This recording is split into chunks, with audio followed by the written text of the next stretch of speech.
cases, you're going to be finding some stuff that's 900, 980, that's 1,000 years old. And you're going to be the first person to touch it, 1,000. That's kind of fun. I mean, that's part of the neat thing about it.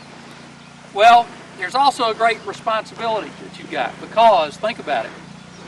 As we dig this stuff, we're destroying that place that we're digging. We're essentially destroying the information as we gather that information.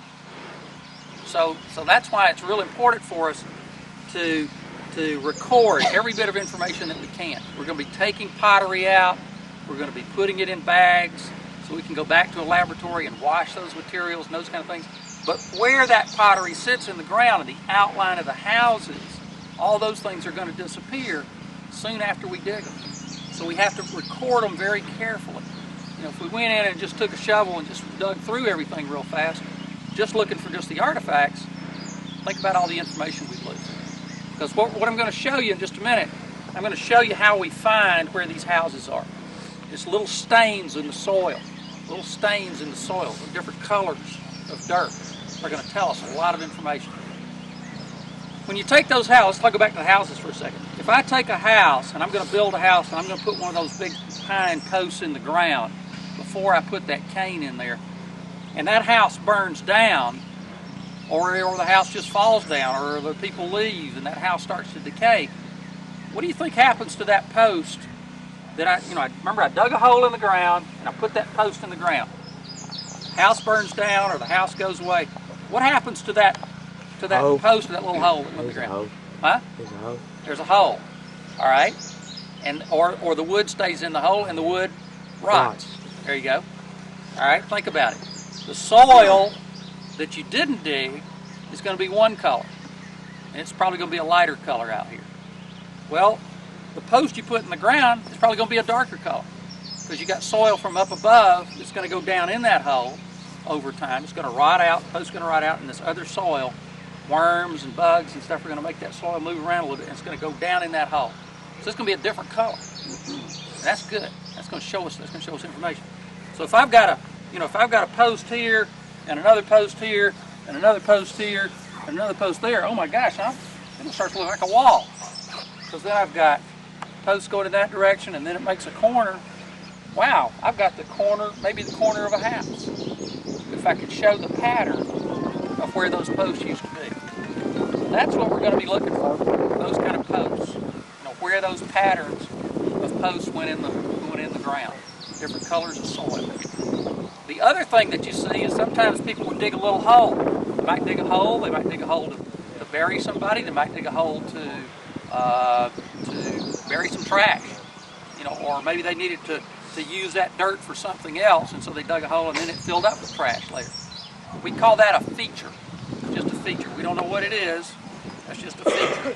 And then later we'll try to figure out what it is, but it will be different colored soil too, down in there. Now we don't dig burials of people out here. We try to avoid those. We've done a lot of work over the past 20 years working with Indian groups to try to protect the burials of Indians and respect those very, very carefully. Now, years ago, people didn't respect Indian burials as much. You had a lot of people, even collectors, people who were just looking for artifacts. You'd go out there and they'd try to dig up the burials of these people because they were looking for an artifact that might be buried with that person. We don't do that. We're very careful with Indian groups about 20 years ago, 15, 20 years ago. And we wrote a whole new set of laws in Georgia to protect burials like that and to protect archaeological sites. Because some people were out here just looking for artifacts. So we worked very hard to do that. Tom Gresham is here today. Tom is an archaeologist, a professional archaeologist. He runs an archaeology firm that helps investigate archaeological sites. Sometimes when Georgia DOT or one of these other people, they're going to build a new highway, or they're going to put in a new bridge along a highway. Well, they have to hire archaeologists to go in and be sure they're not destroying something important, or recording, or at least record the information that's in there before they do their work. So Tom runs one of those firms. Well, Tom and I worked together about 20 years ago to write these new laws. We wrote these new laws for Georgia to protect sites like this and to protect the burials. And we worked closely with the Indians to make that happen. And we created an American Indian Council on American Indian Concerns, is what it's called, where the Indians sit on that thing. Tom sits on that group too, and that helps bring awareness to these things, people out in the public, and also help investigate whenever somebody may have been out and they looted a burial, or somebody found a burial by accident. Then this group helps figure out what to do. You know, what do you do about that burial? Now, sometimes out here we find parts of burials where they've been plowed up. I mean, think about what happened. People lived here for for a couple hundred years. Then people went away. We'll talk about that in a minute too. What happened to all these people? But people went away, and then a couple hundred years go by, 300 or 400 years, and then this place was farmed, right? I mean, they had farms here. They had soybeans and corn and cotton and all kinds of things growing out here in these fields. Well, what happens when you plow, right? You use a plow. Sometimes they used to use an old mule to plow, and then they used tractors, and all that soil got churned up. Well, a lot of those houses didn't get destroyed. They're down underneath there, all of that. But part of them did get destroyed in the upper levels and got all churned up. Well, that even means some burials sometimes. Some of these burials are kind of shallow. So sometimes out here, when you're screening, you might find a tooth. Or you're going to find some bones, but they're probably going to be animal bones. There's a lot of animal bones out here, different animals that these people are eating. But you might find a human tooth or two. Don't be alarmed. It's okay. You know, that's part of what happened when these places got plowed up. Now, we will take those teeth and very carefully, put them in a little vial or something to preserve those. And then we've worked out an agreement with the Indians, or at least we're in constant communication with them, so that we'll take those human remains, continue to record them, and at some future time, we'll rebury those remains, probably at Etowah. Whenever Etowah Mounds, if you've been down there, they've got a lot of burials that were dug up there a long time ago that still have to be resolved about how they're going to rebury some of those things. So we treat the human remains very carefully when we're here.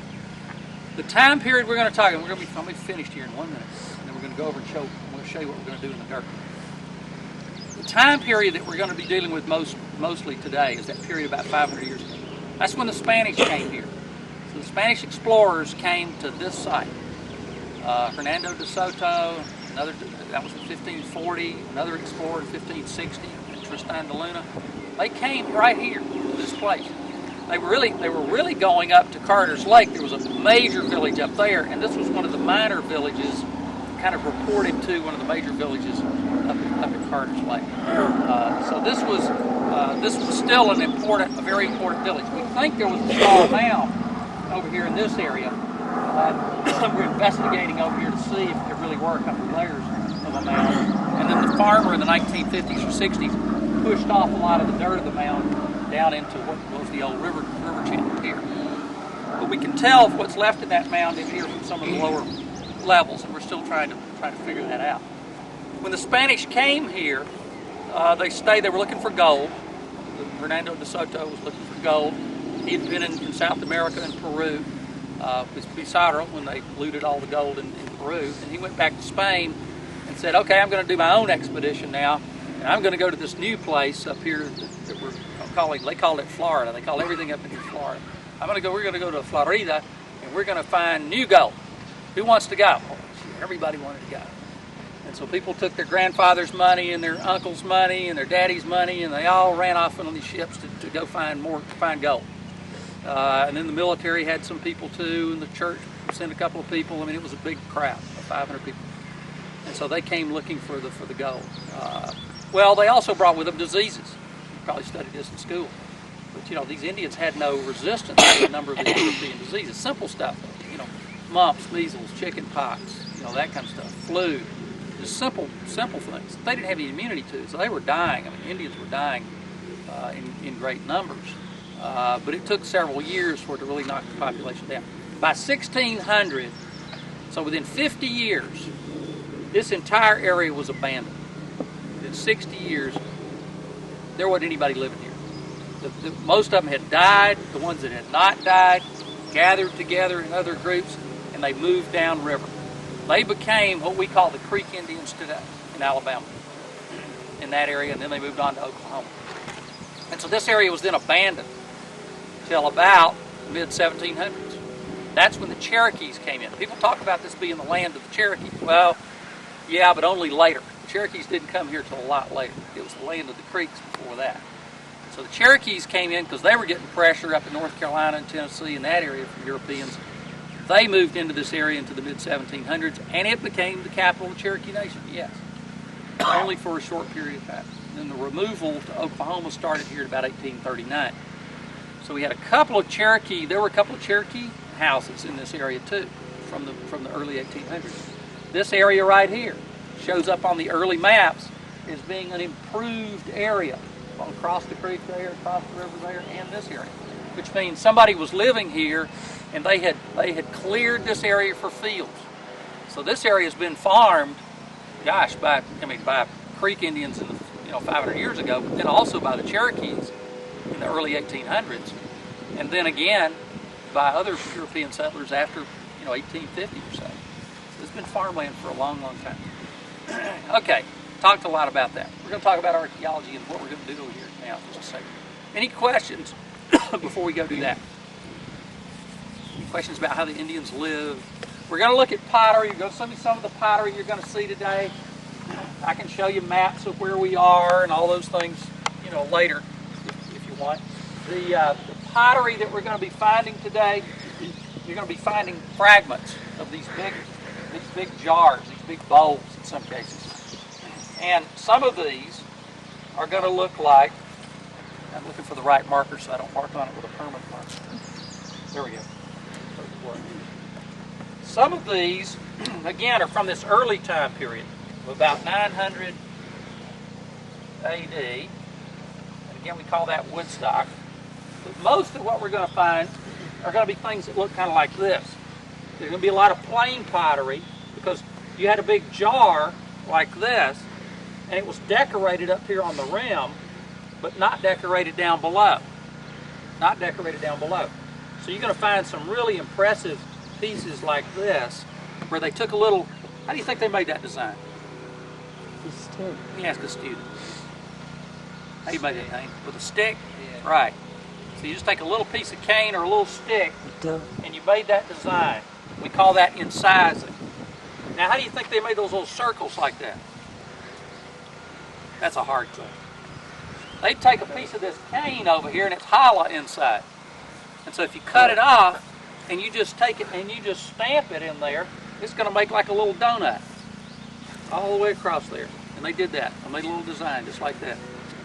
So that's how they made some of their design. And then the rest of them will be plain. So you're going to find all kinds of different pieces like that. They had another type where they pinched the rim. They took the rim and they just took their fingernails and they just pinched around like you'd pinch cookie dough or something. Pinch around the top of that jar, and then they'd stamp it with all kinds of designs down below. But it was real poorly designed, poor stamping, meaning it was a little wooden paddle they carved, but then they didn't. The clay was pretty dry. They'd already dried out, and so when they hit it with this paddle, it didn't leave a design that you could tell too much about. We call that kind of coarse plane. So one of the names we give for it up here. It's actually a design. It's just kind of poorly done down below here. The other thing you're going to see are little animal type things on these jars. All kinds of odd little things. You'll see little duck heads. You might see a fish head, frogs, all kinds of little frog heads. You'll see little human heads. I've got a couple of things around here I'll show you too later. Found one out here one day, and the darn thing I kept looking at, I thought, my gosh, it's a dog. It had little ears that stuck up and a little nose, and I went, dang, that's a little dog. And then I kept looking at it, it's not a dog. I figured out what it was. It had an upturned nose. It was a bat. So it had a little bat, so it had the ears and a little upturned nose. And I could show you that in a little while. But it's a small thing. You're going to find these things in the screen out here today. So you got to look carefully at these things. These things will pop up. And you got little human heads sometimes too. And they're just sitting up here on the top of the jar. Now see what they did is that they put the head of the animal here, and this represents like a wing and then a tail. Well, they do the same thing with a frog. They have a frog head. They might have a little thing here that looks like a leg that goes like that. And it's the little frog's leg tucked back. And then something else back here. So you see all kinds of little odd things like that. You might also see little fragments of pipes. The little pipes out here, little things that are smoking, where they've got a little bowl. I'll get out of the way next to you. A little bowl of a pipe, and it might come out and do something like that. You know, where they smoke out of a little pipe. Now sometimes that pipe would have different designs on it, and sometimes little odd designs. I've seen one or two from out, not here but nearby here, where the pipe looked like this. It went way down like that, and they stuck a little. It almost stick had a little thing like that where you use a piece of cane to smoke out of it, and the darn thing had little circle stripes all the way down it like that. And we figured out, we saw 2 or 3. At first we just saw one. I said, well, maybe that's just an odd one. Then we saw 3 or 4 of them. We think it represents rattlesnake, the rattles on a rattlesnake. Because rattlesnakes had some special significance. You see some of these kind of pipes. These are some other designs of different handle pipes that you'll see. You'll also see some of these things with handles, little handles. You see baskets. Oh my gosh, we've seen some of these. We've seen things with and this darn thing looks like it's made out of pottery, but it'll have a loop handle, all kinds of strange things. Little things along the top with little handles like that. That's one type. That's another type, little flat handles.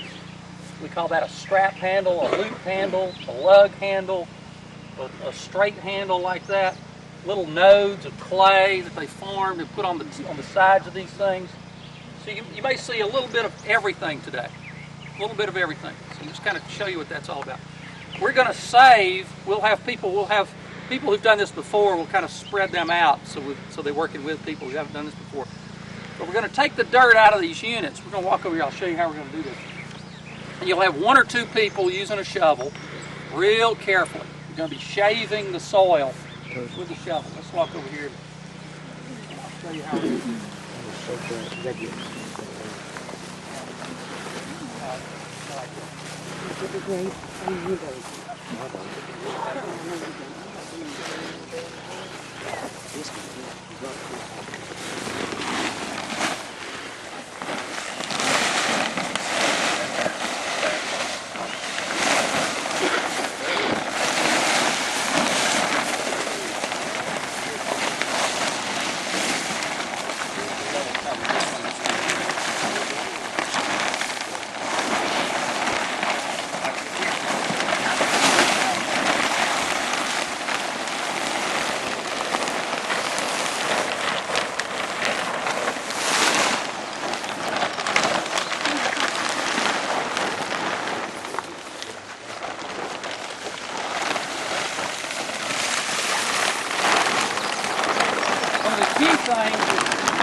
Until I tell you how this is going to operate.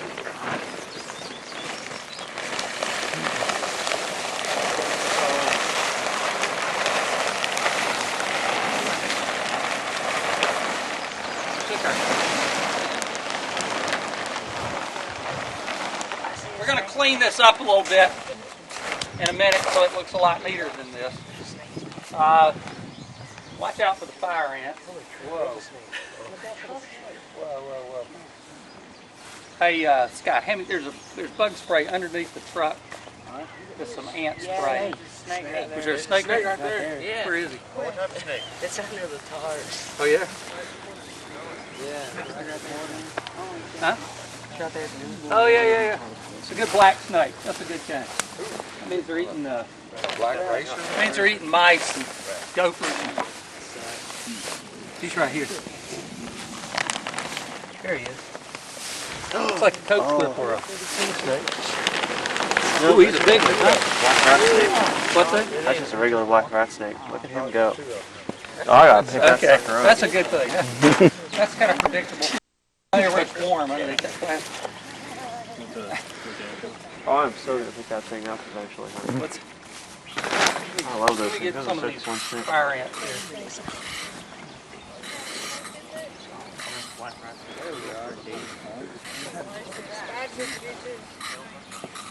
Well, they might hurt that. Soon gonna kill them all.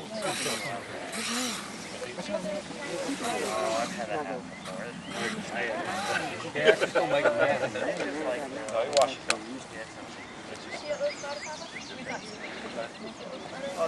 mad. We're going to put these string lines back up, these stakes and things, and so they will help delineate the edges on these things. Hand me a shovel.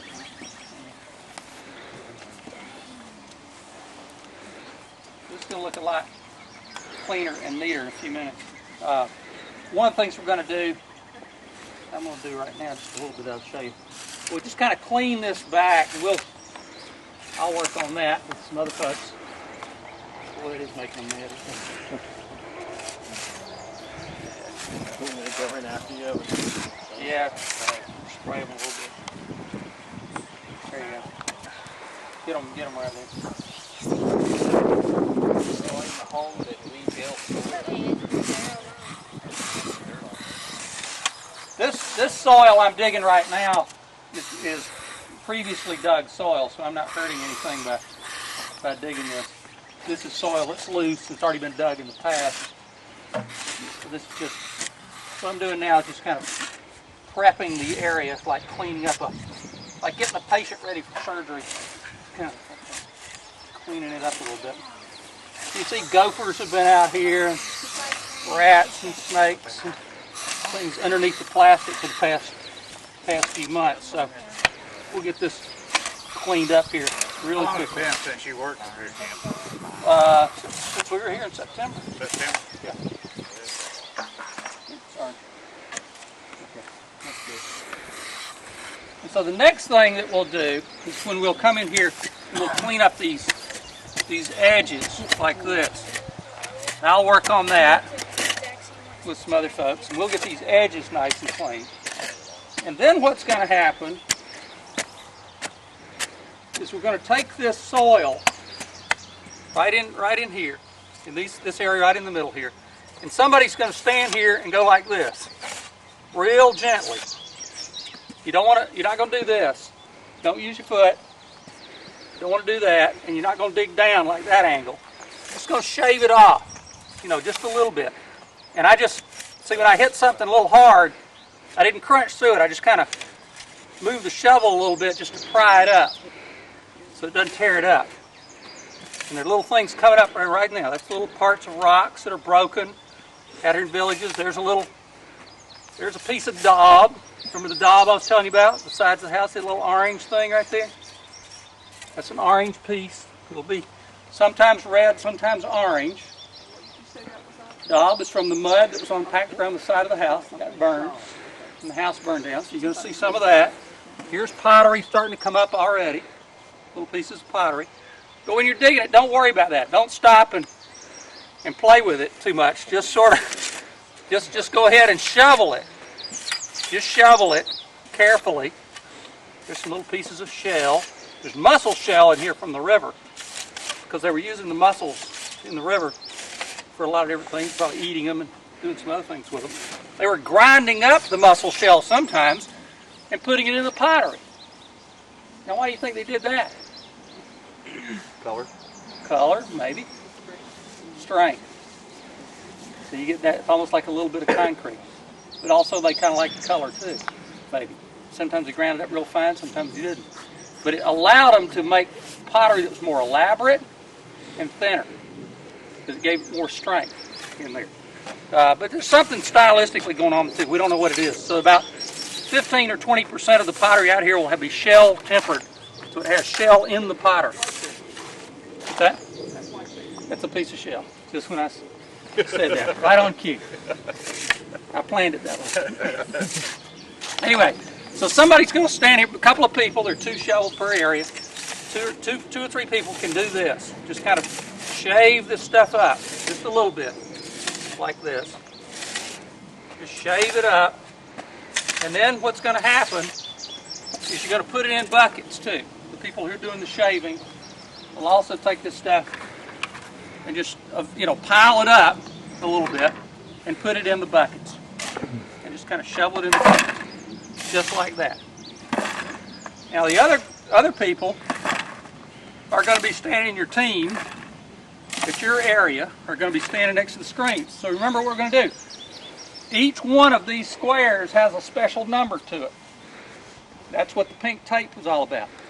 It's got a special number, and there's a special number on the screens too. So here's the thing to remember. The buckets and the dirt from this hole go in these screens. Same, got to keep the numbers the same. The dirt from that hole over there goes in those screens. Okay, so you don't get your dirt crossed up. Same down there. There's going to be two areas down there. One area right over there, one area there. You just got to keep the dirt separated, but it's easy to do. Now, when you find something that's kind of fun, and you will, might be a nice little arrowhead, it might be a piece of pottery, it might be something else, and you want to show it around, that's fine. You can do that. But remember to take it back to where you got it, to the same unit. So if you're working over here in this area, and you want to show somebody something who's working over there, that's fine. Walk over there, show it to them, but then bring it back, and be sure it gets back in the right screen or in the bag. There will be bags, also numbered, for all the things that come out of each individual area. So it's very important to keep those things where they came from. Now, as we go along, you'll be able to see these different colors that I'm talking about little post holes and things like that. We'll look at some of those after we get things cleaned up a little more. We'll do another orientation in a little while and show you what that's all about. A couple of key things, all right? A couple of key things. One, don't stand too close to the edge of these things because this dirt will fall off. And we want to keep sharp. It doesn't look like it right now, but it will in a little bit. It'll be nice and clean, sharp edges. We're going to keep those edges really sharp and clean. We learn a lot from the colors in the soil, so we don't want to collapse. That's called collapsing the profile. That's one of the number one rules in archaeology. Don't collapse the profile. Don't stand next to the profile. Okay. Another thing that you may not have to worry about today, but if somebody gets down and they take a trowel and they've taken an area like this and they've cleaned it up, and again, sometimes we're looking for real nice, pretty colors in here, that we're trying to see what happened, and we're trying to get the colors right, so we get down there and we trowel it off. You don't walk over and walk on an area where somebody's been doing their troweling. That's another bad piece of protocol. Okay, that is bad manners on the archaeology side. And the person who just troweled it might just turn around and that's not good. Okay, so just remember, stay well away from the edges. That's another reason.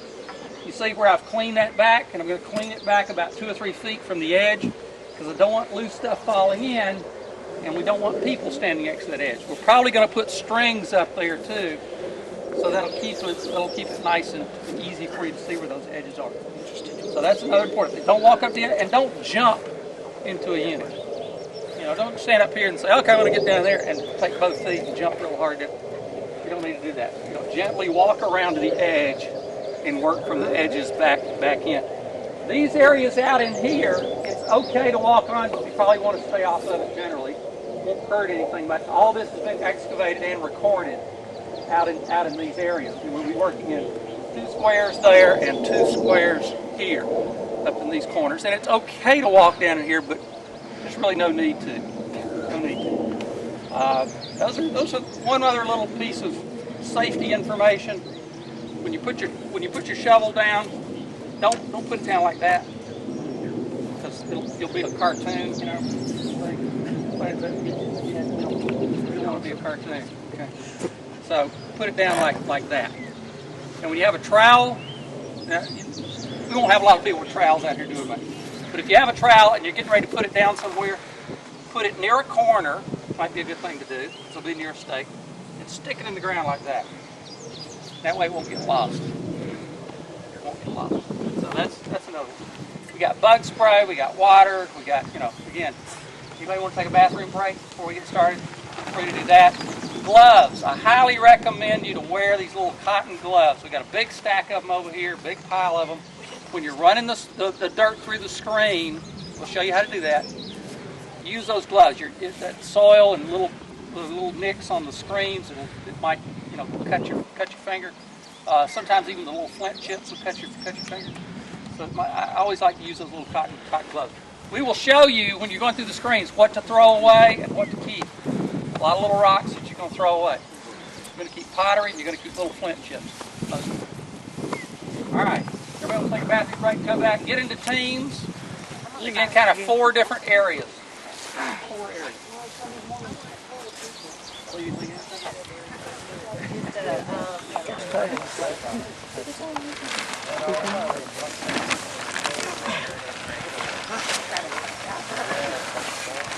Here's the snake, Rick. There's that snake.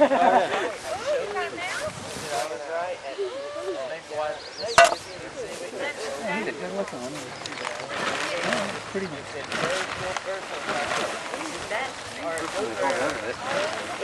Show those guys. Hey guys, you want to see the snake?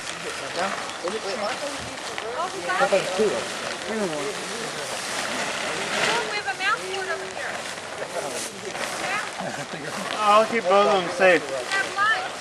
Calm down. All right. Scared, huh? Yeah, it's good stuff.